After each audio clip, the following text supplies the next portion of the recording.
Assalamu alaikum wa rahmatullahi wa barakatuh. In this tutorial, we are going to simulate and visualize the ionic currents that flow through sodium and potassium channels using the neuron simulation environment.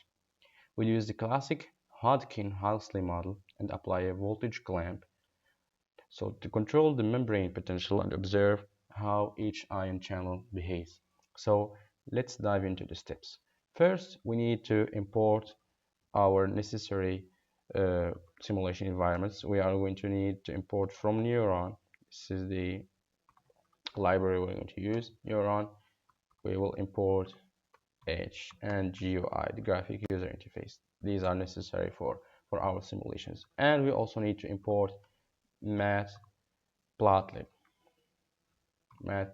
for plotting our results. Of course, we could also not use matplotlib, that by plots. We could import our results as Excel files, etc. But I prefer to use matplotlib.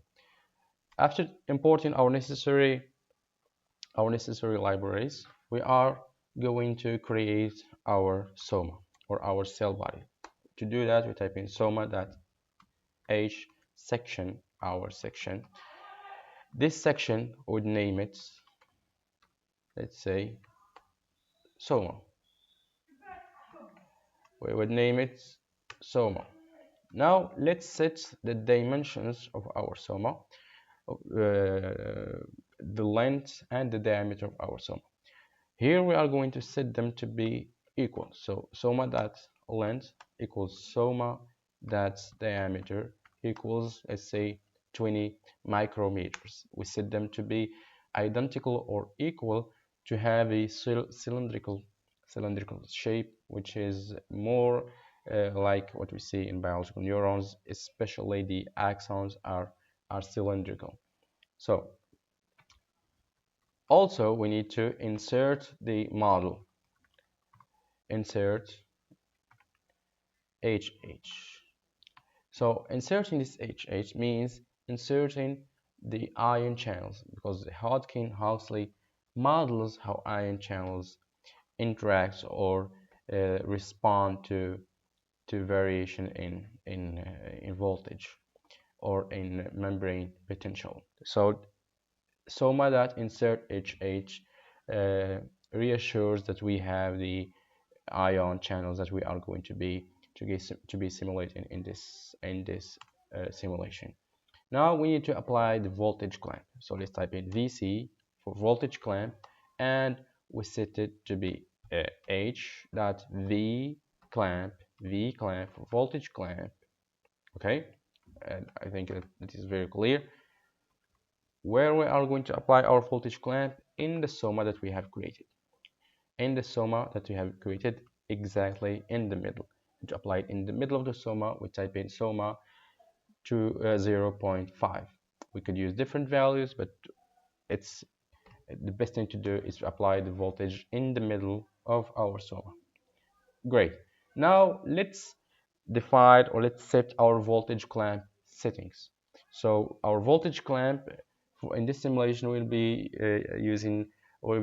doing 3 voltage clamp settings. The first one is from 0 to 5 milliseconds. We will just hold the membrane potential at rest, which is minus 65 millivolts. Then we will clamp it to 0 millivolts for 20 milliseconds, and this will depolarize the membrane triggering channels, and we will return to resting potential for 5 milliseconds. So we'll be doing our simulation for 30 milliseconds. Now let's dive into detail. So VC that dur 0, the first duration we will set to be 5 milliseconds, and in this duration we will set the amplitude to be minus 65, the typical resting membrane potential. VC again dur, and this time we will set the second duration, dur 1, to be 20 milliseconds. And in this duration we will make the amplitude, we will make the amplitude 0, 0 millivolts. This amplitude will trigger ion channels, and we will see the effect on them. And we will return, as I said, in the third duration to our typical resting membrane potential, and this duration would be 5 VC that amp, the third amplitude VC amp that 2 equals minus 65 millivolts. Great. Now we set up our voltage clamp. For 5 milliseconds, we will be holding it at minus 65, and for 20 seconds, we will be clamping it to 0, and we will go back to our resting membrane potential. After setting our V clamp, now we need to record the variables. We will be needing time variables, sodium current variables, and potassium current variables. So let's start with the time. So T underscore vec, time vector, equals h dot vector dot record. We will need to record. What are we going to record? H dot dash ref dash t. We will be needing to record the time. So this is how we record the time. Now let's record the sodium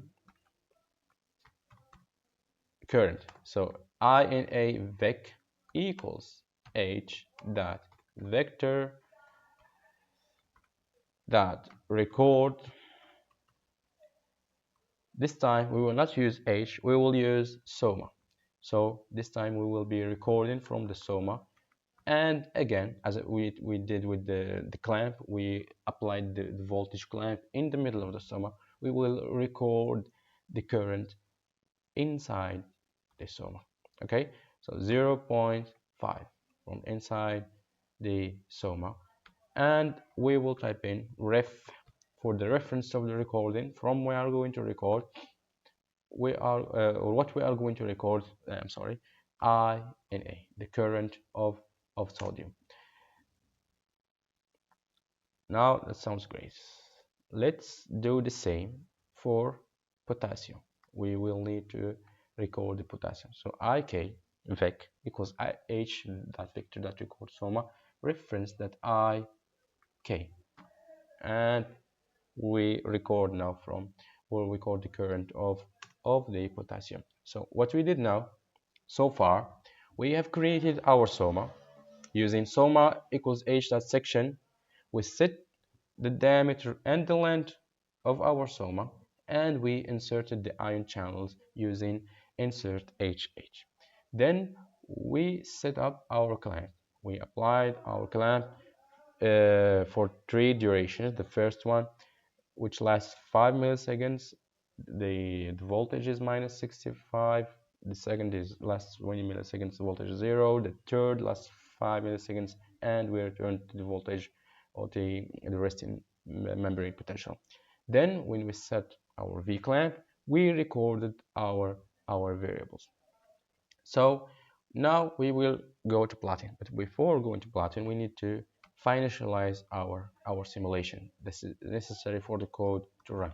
Finalize h dot finalize minus 65, which is the typical membrane potential, and we set the time of our simulation. We type in continue run for 30 milliseconds. If you have noticed, this 30 milliseconds is just the sum or the total of our 3 durations, 5, 20, and 5. That sums up to 30 milliseconds. That simulates for 30 milliseconds in total. Now we can go to plotting. First, we need to create a plot figure. So plt.figure, and let's define the fig size. Let's set our figure to be 12:6, for example. Sorry, plt. Now we have 2 variables or 2 things that we are going to plot. the I in A vec, or the current of sodium, and the current of potassium. So for better visualization, we are going to use different plots for each one. So in this figure, or in this plot figure, we are going to plot two subplots. So to do that, we are going to type in plot, or plt dot subplot. This subplot takes in three arguments. The first is the number of rows. Since we are plotting multiple plots, these plots will be organized on the screen or on the figure in some sort. So this organization will have rows and columns. So to plot two plots, we need two rows and one column, or one row and two columns. The better, or the best thing to do is two rows and one column. So two rows, one column. And the third argument takes in the position or the index of our plot. Let's say it is 1. Great. Index 1, the first plot. Great. Now let's plot our results. PLT plots. Plot, first thing to plot, or first variable, of course, is the time, tvec. The second variable, let's start with the sodium, is I in A vec. We can set our color, or the color of the plot. So let's say probably color equals, let's say, blue. Great. We can also define a plot title. Let's say the plot title is this is sodium, so let's set to be sodium current. As simple as that. We can also define the axes, plt that x label,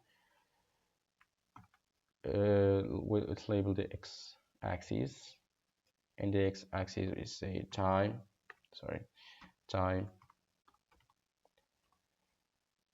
milliseconds. We can also label the y axis, y label, and the y, it's the current in milliamperes in centimeter squared. And let's see plot that grid. Let's set our plot to have a grid, and we set that to be true. Nice. Here we ended with, or we finished with the plotting the results for sodium. Now let's do the same. Let's do this. Let's see, I forgot the. Okay, now fine. Let's do the same for potassium. For potassium, but simply we need to change some things here. The potassium will be plotted in the second plot, index 2, and we will be using IK instead of I in A. IK vec variable, and let's change this to be potassium current. And I think that's all. Let's do some final plot tweaks. PLT that tight layout, and PLT dot show. Great. So we need parentheses here. We need the parentheses. Okay, let's run this code and see what we get. I hope I have. Oh my god, I made an error here. Vicar. It's not vicar, it's vector. The same error, vector. I hope this is the only mistake I made. I hope it's the only mistakes. Oh, it's running. Oh, it's I didn't change the color. I did not made them different colors. This is just, let's set the color here to be red, just for better visualization. Let's run the code again. Let's run it again. Okay. Now let's analyze these results. So we got here sodium current graph and potassium current graph. So let's start by sodium. Let's start with the sodium. So when the voltage is climbed from minus 60 millivolts to zero at 5 milliseconds, we see a rapid inward sodium current. This is a rapid inward current. That's why it's negative. It's a negative peak. This is because sodium channels open quickly in response to depolarization. They open very quickly, allowing the ions of sodium to rush into the cell. That's why we see a negative peak. However, this current inactivates very quickly, so the sodium current returns towards zero, even though the membrane is still clamped. As you might have remembered from the code that we have set the clamping period to be 20 milliseconds from 5 to 20. So as I said, this current uh, returns towards zero even though the membrane is still clamped. This reflects the fast dynamics of sodium channel inactivation in the Hodgkin-Huxley model. Now let's go to see potassium current. The potassium current activates very slowly or slower than the sodium. Of course, you see a very slow activation, but it builds up as the depolarization continues. Since the potassium ions move out of the cell, the current is positive this time, unlike the current of sodium. Sorry. This current remains elevated during the clamp and decays back towards zero when the voltage returns to resting, which is minus 65 millivolts after 25 milliseconds. So they see that the potassium and sodium currents are very, very different. Overall, sodium current is fast and transient. Activation and inactivation. There is an activation and inactivation during the clamp. This shows the classic separation uh, of timing between the channels of sodium and potassium. So potassium slower but sustained during the polarization. Sodium is fast and transient. This separation of timing between the two channels is a key to generating action potentials in real neurons. So that would be all for this video. We could do a lot of things, a lot of more things with these simulations, but the time would not allow this. Maybe we can do more simulations and expand this to more detailed or more advanced topics next time, inshallah. So, Jazakumullah khairan for following along this video. And as I said, let me know if you'd like to expand the simulation to include maybe, I don't know, action potentials, or maybe also calcium channels, or even synaptic input next time. Thank you for watching again.